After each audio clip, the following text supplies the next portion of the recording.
Hey, what's up, guys? This is Chung here. So today, I'd like to talk about this Codeforces problem, distance in tree. So, I mean, this one is a very interesting tree DP problem. So basically, you're given like a tree, right? With a total with the number of nodes and also the edges, right? For the tree here, and then you're also given like a positive integer, positive number k.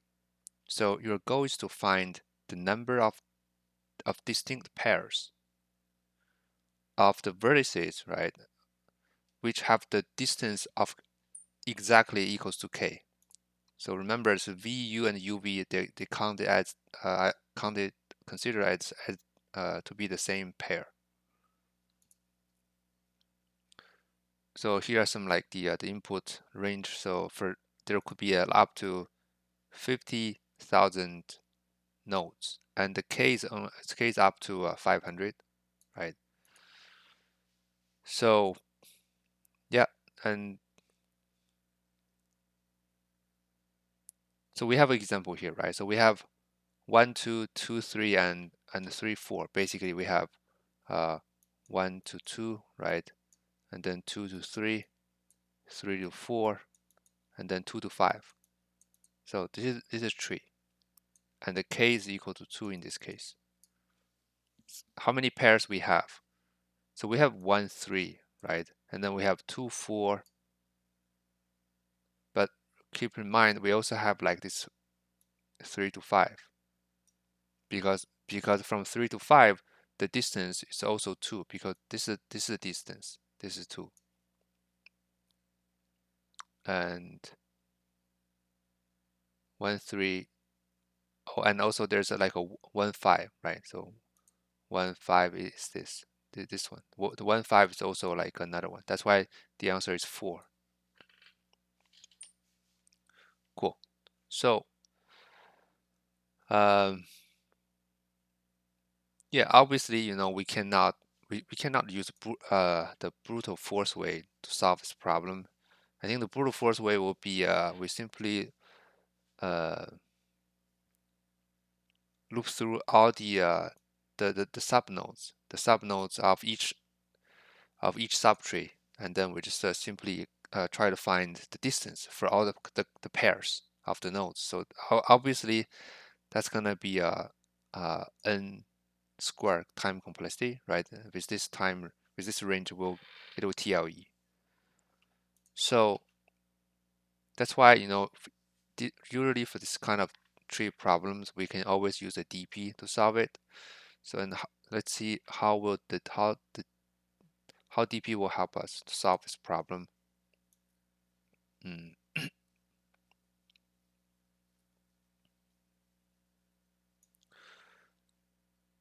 So let's define the DP, right? So let's define like DP U and K. So this one, what does this mean? It means that U as root, right? And K distance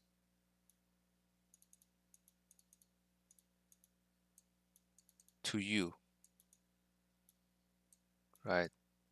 Total nodes, total nodes count. Okay, so this one means basically if we have like a tree here, right?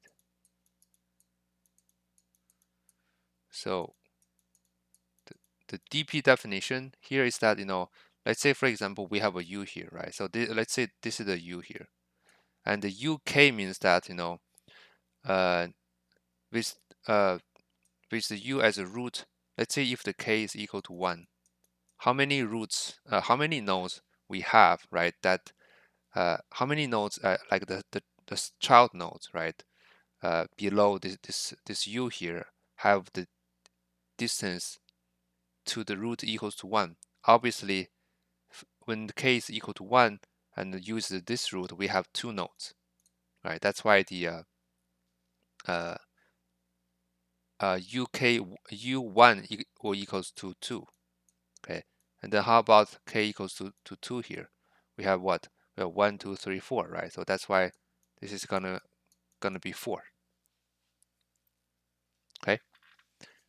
So assuming we have built this kind of structure, right? Oh, maybe a little bit more about how can we build this dp, right? So obviously this dp u k is equal to what? It's equal to the sum of dp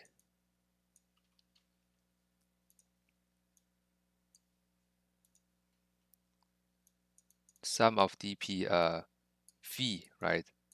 And k minus 1. So v is the child of u,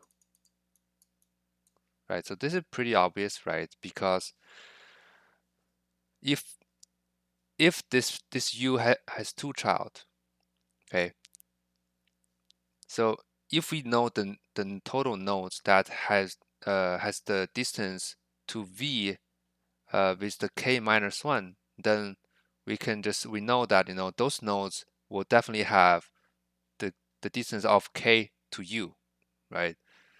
And we just need to summarize all those distances, all those nodes from all the child of the u.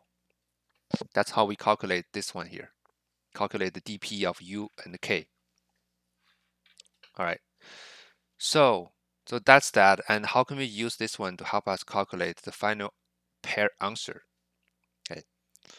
So assuming we're at the dp, assuming we're at this one, because basically we'll have like a DFS loop here, right? Assuming we're at this location here, and actually let me draw another one, maybe a more complicated one. So let's say we are at this root here. This is the root, and this one also have like some other roots on top of it. But this is the root we're trying to check, right? And this one has like many other subtrees, right? Here, we don't care. But this is the v's we're looking at right now. So this is the v, and the v below v there are like a bunch of other nodes, right? So if we only look at this branch u and v, so let's say we have an answer here, okay? So if we only consider this branch from this u to v, and by including the current v subtree, how many more answers we can add, right? So the first thing is that so basically there are 2 scenarios. The first one is that the scenario that we can accumulate the pairs that always start from u, right, and end to any of the trees, to any of the nodes in this v subtree here, and that's going to be what? That's going to be a dp of v of k minus 1. So this is the first things we want to include, because let's say so here we're only considering the pairs that's starting from u and ending from with any nodes in this v subtree here, and that's going to be the total number of the dp v k minus 1, right? Because the dp v k minus 1 plus this one here will give us the distance to u equals to k. So that's the first case scenario, right? And how about the second case? The second case is what? Is the pair will pass through this u. Basically, the starting point will be anywhere in those kind of subtrees that we have we have previously processed, right? So for those things, right, what are the new answers? So how many new pairs we can have by considering all the pairs, right, that's passing through U. Okay, so keep in mind that we have dp.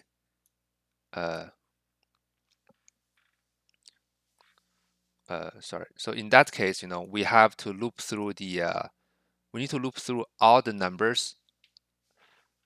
We need to loop through the numbers. Let's say we have a j. So the j equals to 0 to k minus 2, and 0 to for j equals to k 0 to minus k, and we have the count for the subtree of the v, which is the dp uh, of the v of j, right?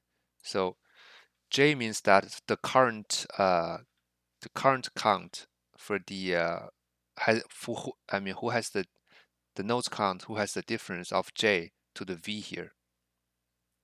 Okay, and then we need to multiply with what? With the dp of u of k minus 1 minus j. So this is the new pairs that will pass through u. So the first part is easy to understand, right? Because this one obviously is the count, right? With the j with j distance to v, right? So what does the second part mean? So first, the dp u and k minus 1 minus j is the length for u, right? So k minus 1 minus j. So why is that? Because so first we have k minus 1 because we need to subtract the this edge, which is 1, right? So that we can have the remaining the remaining distance on the other side of u. That's why we have k minus 1 k minus 1 minus j, and this is the parts that we need the other subtrees to give us the remaining distance. Okay, but so there's a tricky part here. Since someone may have this question, okay, dpu and dpu and this k means that the total counts, right? That has a distance of this one, but then it will also include the seems like this thing will also include the nodes that under this v subtree branch, right? Then which is wrong because then that'll be wrong, right? Because we don't need the answers. We shouldn't count the nodes the nodes for u, right? Under this one, because we only want to know the count, right? For the other branches. Because in that case, let's say for example the dp v and j is 4.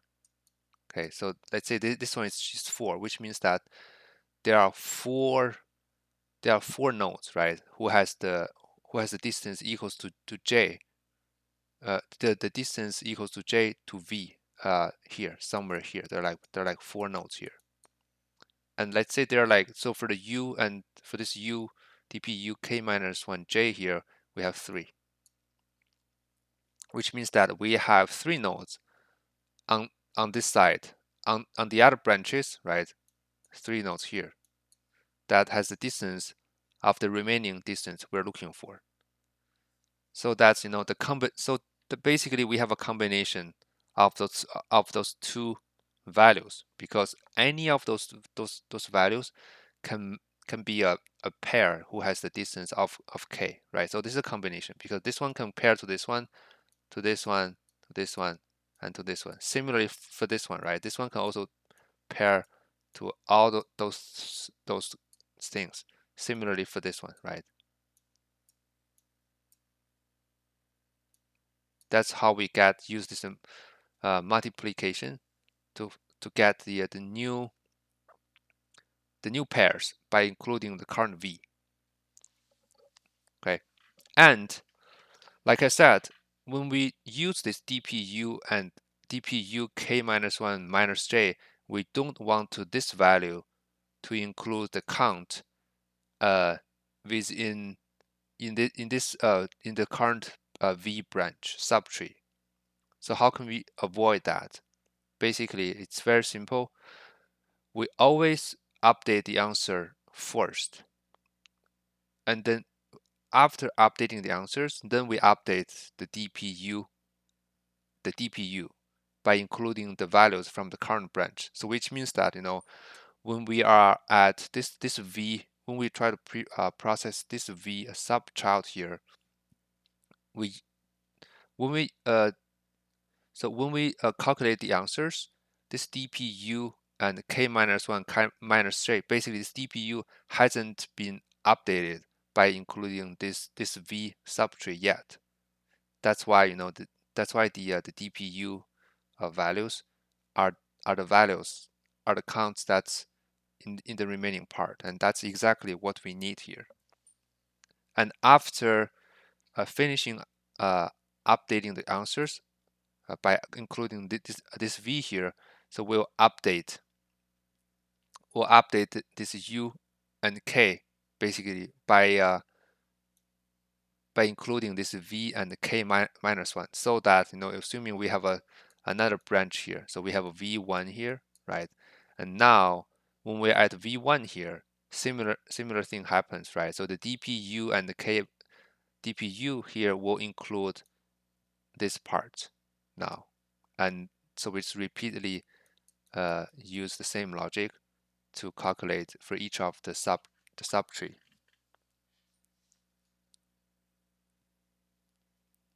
Cool. I hope I explained that clear enough, and which means we can start coding. So let's say we have n and k, and then we have the nodes, right? Sorry, we have the edges. Okay, so n and k. Okay, cool. So I already have like this max n here, right? Because we need to build the graph. And then for the graph, I'm going to use a vector. Okay, vector of the int graph with the size of the max n, right?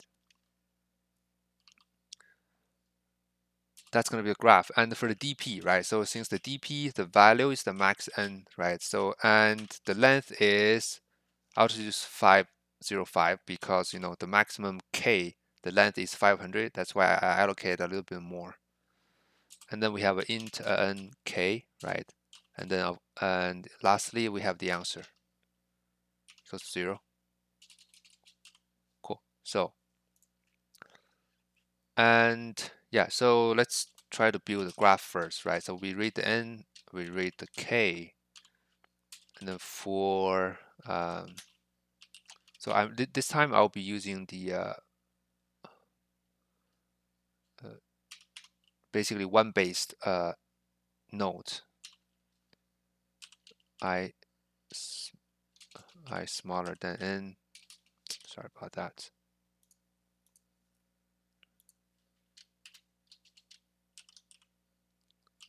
I plus plus.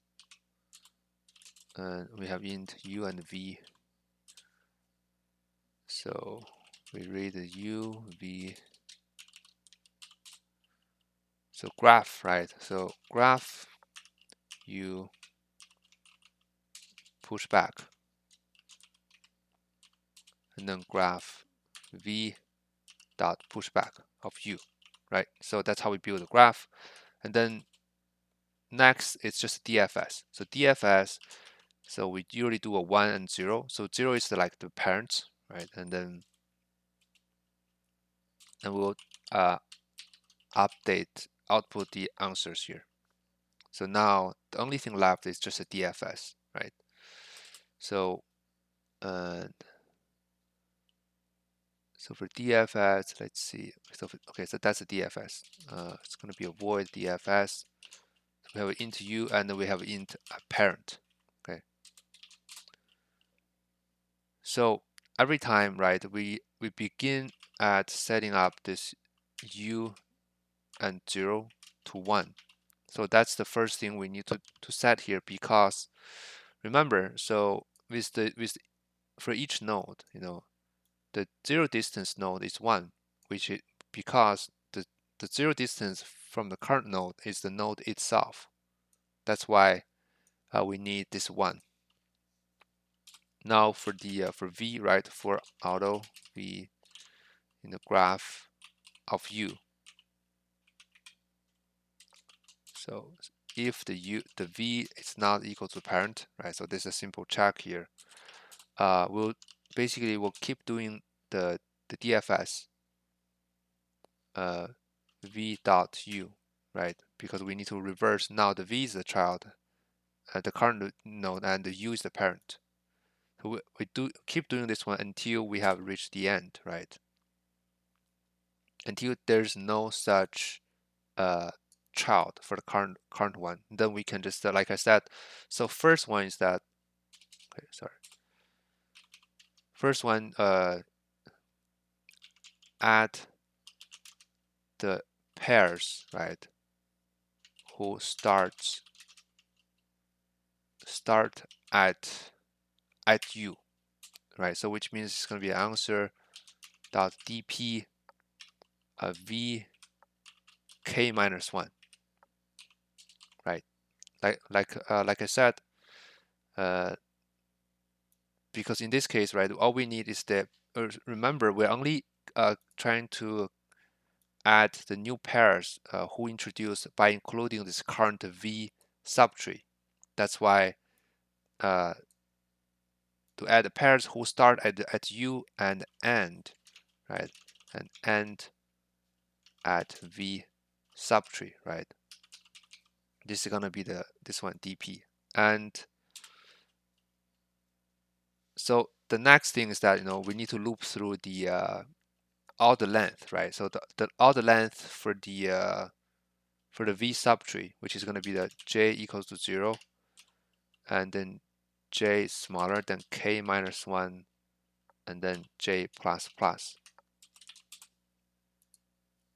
So the reason I stop at k minus 1 or I stop at k minus 2 is because now we are considering add the pairs who will pass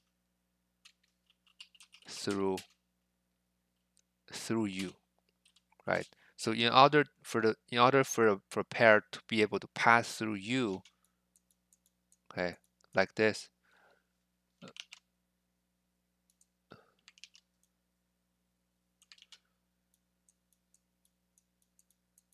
okay, we are at v here, right? And then the total is k. We need to stop at k minus 2, so that we have at least edge on the other side of this u here.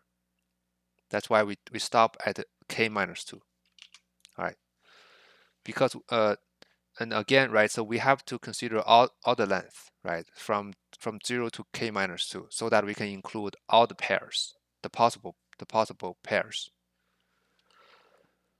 And so we have answer dot dp, like I said. So the first one is the count for the v subtree, which is the j, right,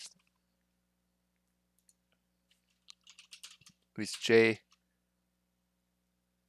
as the distance, right, to v as root, right? And then we'll multiply the dp of u dot k minus 1 minus j. Okay, and then after the calculation, like I said, okay, we don't need to select the print. After calculations, we update j smaller, j smaller or equal than k, j plus plus. Okay, right? Because for u for u0, we already have updated that. So that's why here we only need to consider from j equals to 1. Going to be a dp of v dot j minus 1. Right? So that's that. Because again, right? So here when we update the dpu dpuj, right? We have to update all the length for dpj because the current path, right, can possibly bring update all the length for dpu and j from 1 to k. That's why we need to have like a for loop here. And as you guys can see here, right? So we calculate the answer first, and then we update. So update dpu, right, by including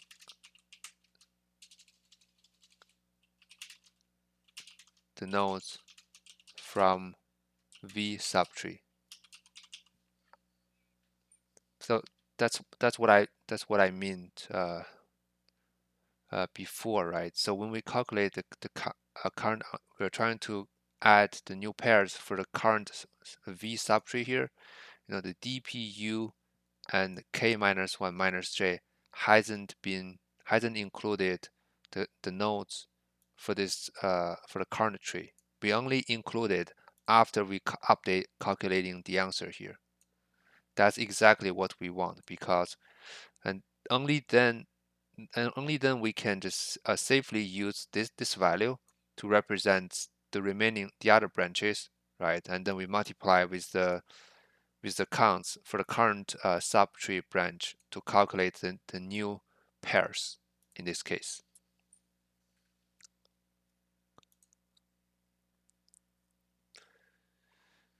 Yep, I think that's pretty much it is, right? So we have this. I guess we can just run it. I think this should work. Let's run it.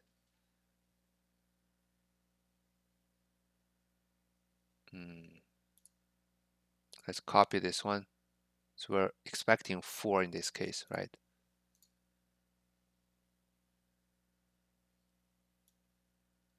0. What's this?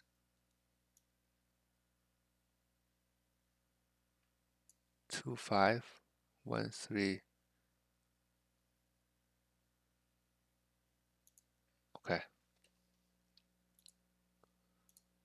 I think there's an issue here. So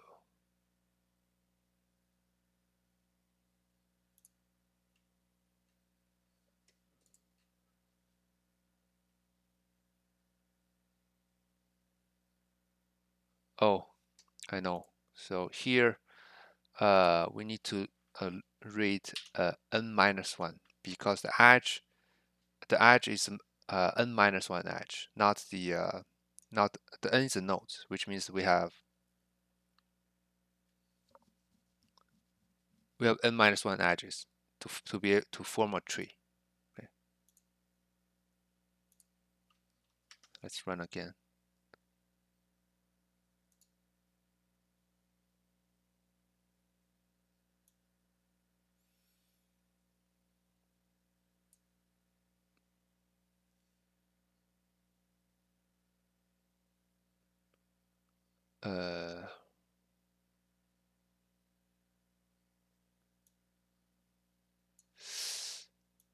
Okay, so maybe 1 and this one. Yeah, I'm not sure what happens here. Let me try again here.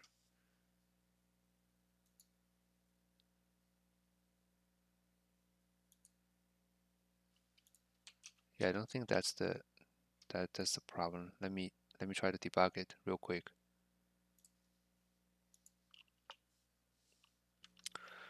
Oh, I see. So here, I have this template here.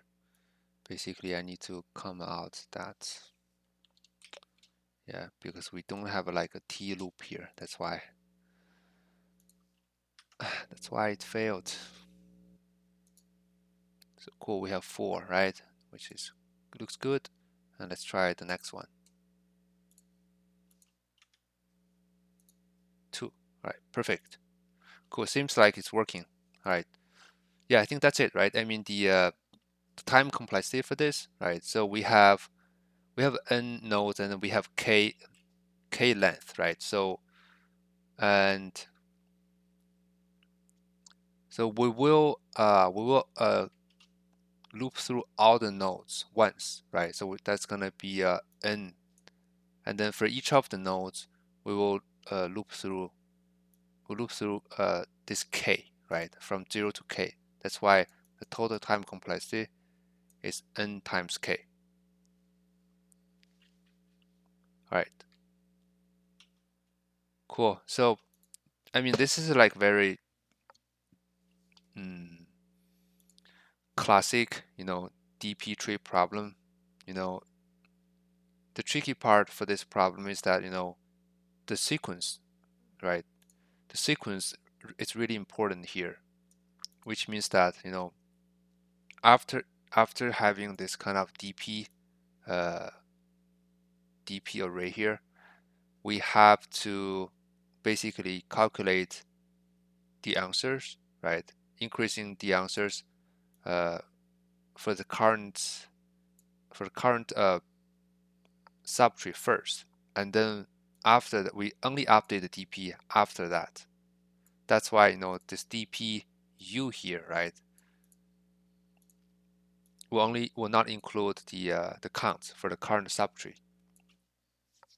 Okay, and then but for this DPV here, it's already calculated. So the reason being is that since we're doing this kind of DFS, right, we're doing as the DFS from bottom up, right?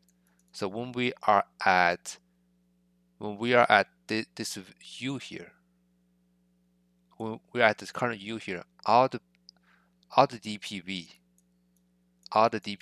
values, which are the child of U, must have already been calculated before. That's why we can use this DPV to safely. So and then we just multiply by that. Yeah, I guess that's everything I want to talk about for this problem, and I hope you guys like it, and thank you for watching this video, guys. Stay tuned. See you guys soon. Bye bye.